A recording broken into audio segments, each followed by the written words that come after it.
وجد کسے کہتے ہیں اور اجتماعی طور پر ذکر اذکار کے دوران وجد کا طاری ہونا کیا ہوتا ہے؟ وجد سارا تماشا ہے جی. وہ تو لوگوں کو جو ہے وہ جناب انڈین گانوں پہ بھی وجد ہو جاتا ہے. آبدہ پروین بال کھول کے ناچ رہی ہوتی ہے تو وہ اس کو سننے والوں کو بھی اب وجد ہو جاتا ہے. یہ پیورلی ایک سائنٹیفک فنومینا ہے. اس کو کہتے ہیں ریزوننس, اردو میں گمک کہتے ہیں. آپ نے پڑھی ہوئی ایف ایس سی میں, جنہوں نے فزکس پڑھی ہوئی ہے نا, ان کو ریزوننس کا پتہ ہے. ریزوننس یہ ہوتا ہے کہ اگر آپ کے دماغ کی فریکوینسی کسی دوسری فریکوینسی سے میچ کر جائے تو ایمپلیٹیوڈ بڑھ جاتا ہے. اسی لیے فوجی جب پل کے اوپر سے گزرتے ہیں نا, وہ پریڈ نہیں کریں گے. کیوں جی؟ ڈاکٹر صاحب بیٹھے ہیں میتھمیٹیشین, انہوں نے پتا ہے اس گل کا. کیوں جی؟ اسی ہے ریزوننس ہی کہتے ہیں نا اس کو. اچھا منوی آندی ہے تھوڑی بہت میتھ. اچھا کیونکہ آپ تو میتھمیٹیشین ہے اور ہم اپلائیڈ میتھمیٹکس, انجینئر جو ہے وہ اپلائیڈ میتھمیٹکس کو لے کے چل رہا ہوتا ہے. فوجیوں کو کہا جاتا ہے کہ آپ نے پل کے اوپر اکٹھی مارچ نہیں کرنی, کیونکہ اگر وہ فوجیوں کے مارچ کی فریکوینسی اس کی نیچرل فریکوینسی کے ساتھ میچ کر گئی پل کے, تو پل اینجنٹ کرے گا, پھر تو مارچ روک دیتے ہیں. یہ ریزوننس جو ہے نا, یہ جو وجد آتا ہے نا جن لوگوں کو, یہ بالکل صحیح آتا ہے. یہ ٹوٹلی سائنٹیفک فنومینا ہے. اس کا دین سے کوئی تعلق نہیں, ورنہ تو ہندوؤں کو وجد آئی نہ صرف مسلمانوں کو آئے. چونکہ آپ کے پاس مسلمانوں کی وجد آتا ہے, آپ سمجھتے ہیں صرف مسلمانوں کو ہی آتا ہے. نہیں, غیر مسلموں کو بھی آتا ہے, گوروں کو بھی آتا ہے, کرنٹ بھی لگتا ہے. وہ کرنٹ شاہ بھی چل رہے ہیں. اس کی کوئی اسلام میں حیثیت نہیں ہے. اجتماعی ذکر جو ہے نا, وہ اگر قرآن کا ذکر ہو رہا ہو, یعنی اجتماعی محفل, جو صحیح مسلم میں حدیث ہے کہ جہاں لوگ قرآن کی تدریس کے لیے اکٹھے ہوتے ہیں تو ان کے سروں سے لے کے اوپر تک فرشتے ڈھانپ لیتے ہیں, یہ تو ٹھیک ہے. یہ جو ضربوں والا ذکر ہے نا, اس کی تو کوئی اصل ہی نہیں. میرا تو ایک یوٹیوب پہ کلپ لاکھوں لوگ دیکھ چکے ہیں. کیا اللہ کا ذکر ثابت ہے؟ میں نے یہ چیلنج دیا ہے کہ نبی علیہ السلام نے صرف اللہ کے نام کے اوپر کبھی ذکر تعلیم نہیں فرمایا, ہمیشہ ایٹریبیوٹس کے ساتھ ہے. یا سبحان اللہ ہوگا, یا الحمدللہ ہوگا, یا لا الہ الا اللہ ہوگا, یا اللہ اکبر ہوگا, یا لا حول ولا قوت الا باللہ ہوگا. صرف اللہ اللہ اللہ یہ ہے ہی نہیں ہے. یہ کوئی ذکر, کیونکہ یہ کوئی جملہ ہی نہ مکمل ہو رہا. سبحان اللہ کہیں گے تو پاکی اللہ کے لیے جملہ مکمل ہوا, اللہ اللہ بس جملہ ہی مکمل نہیں ہوا. آپ نے اللہ کی کیا تعریف کی؟ یا آپ کہیں الحمدللہ, تمام تعریفیں اللہ کے لیے, جملہ مکمل ہو گیا. اللہ اکبر, بڑائی اللہ کے لیے, جملہ مکمل ہو گیا. لا حول ولا قوت الا باللہ, نہیں ہے برائی سے بچنے کی طاقت اور نہ ہی نیکیوں پہ استقامت کی طاقت مگر اللہ کی توفیق سے. صرف اللہ, یہ تو جملہ ہی مکمل نہیں ہے. یہ تو اللہ کا ذکر نہیں ہے. ذکر میں ہوتا ہے آپ تعریف کسی کی کر رہے ہوتے ہیں, کسی کو ایٹریبیوٹس دے رہے ہوتے ہیں, تو یہ جملہ تو ہے ہی نہیں ہے. اور میں نے چیلنج کیا, الحمدللہ آج تک چیلنج قائم ہے, کوئی نکال نہیں سکا اللہ کے فضل سے.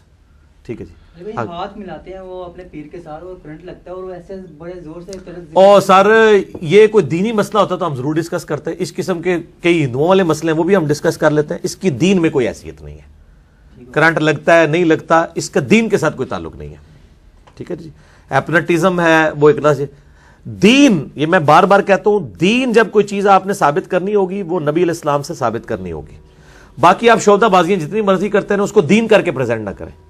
او جی دلوں کے حال جان لیتے ہیں. ہم کہتے ہیں یار دلوں کے حال تو بہت بڑی چیز ہے. میں اپنا میکینیکل انجینئرنگ کا فارمولہ لکھ کے دیتا ہوں کاغذ پہ, دنیا کا کوئی ولی پڑھ کے بتا دے اس کا, جس نے پہلے میکینک ہے. او بس وہیں جی ہے نا, پروازہ ختم ہو گئی ہیں. میں انہوں نے لکھ کے دینا لیٹن لینگویج فارمولہ لکھ دینا, یہ صرف تک کے پڑھ کے 10 دن. اور ان کا یہ دعویٰ ہے نا کہ ہمیں تو اللہ سکھاتا ہے. اللہ نو تو لیٹن آندی ہے نا, اللہ نو تو میکینیکل انجینئرنگ آندی ہے نا. انہوں نے میں کہا یہ 4 آرڈر ڈیفرنشیل ایکویشن میتھمیٹکس دی لکھ کے نا سولوشن کرنے سے قیامت تک نہیں کر سکتے. صرف پڑھ کے 10 دن کے لکھا کہ ہے کوئی بھی بزرگ ہے, کوئی بزرگ آ جائے سامنے, لیکن انہوں نے کسی دنیاوی تعلیم نہ حاصل کی تھی, وہ اس کی وجہ سے پڑھ رہا ہوگا. ٹھیک ہے. اور اگر کسی نے میتھمیٹکس پڑھ لی ہوئی ہے, ادروائز نہیں. وہ بھی پڑھے آ جائے, انہوں بھی کوئی ایسی شے پڑھا دیں گے, وہ انشاءاللہ نہیں پڑھ سکے. ساڈے کو بہت کچھ ہے, ظاہر ایسی بھی تو پہنچے بزرگ ہے نا. ہاں علی بھائی اگلا سوال ہے, کیا قیامت والے دن نیک لوگ بھی شفاعت کریں گے؟ وہ کہتے ہیں کہ اگر ایک عورت 4 مردوں کو دوزخ میں لے جا سکتی ہے تو ایک ولی اللہ کسی کو جنت میں نہیں لے جا سکتا؟ پہلی بات ہے یہ تو حدیث ہی کوئی نہیں ہے کہ ایک عورت, یہ تو آپ کے ٹیکسٹ میسیجز اور فیس بک پہ حدیثیں چل رہی ہیں. ہاں مانوی اعتبار سے یہ صحیح ہے کہ الرجال قوامون علی النساء, قرآن میں ہے کہ مردوں کو عورتوں پہ حاکم بنایا گیا. اگر کسی کی بچی بے پردہ گھر سے نکلتی ہے اور باپ اس کے اوپر راضی ہے, اس کو نہیں روکتا. ایک تو ہے نا کہ باپ کے آنکھیں سے ہی باہر ہے تو روٹی پانی بند کر دے, ہوتا نکال دے اس کو گھر سے. ٹھیک ہے. یا کوئی اور اس طرح کا پروٹیسٹ کرے کہ وہ راہ راست پہ ہے, یا بچپن سے صحیح تربیت کی جائے. تو ظاہر ہے وہ باپ بھی ذمہ دار ہے، خاوند ہے تو وہ بھی ذمہ دار ہے. تو اس اعتبار سے تو یہ بات ٹھیک ہے، حدیث کوئی نہیں ہے. باقی رہا کہ اولیاء اللہ شفاعت کریں گے، کیوں نہیں کریں گے؟ انشاءاللہ تعالی حضرت ابوبکر شفاعت کریں گے، حضرت عمر کریں گے، حضرت عثمان غنی کریں گے. صحیح مسلم میں حدیث ہے ویسے کرنے کی وجہ سے کتنے لوگ جنت میں جائیں گے ان کی شفاعت کی وجہ سے، لیکن وہ اللہ تعالیٰ ڈیفائن کرے گا.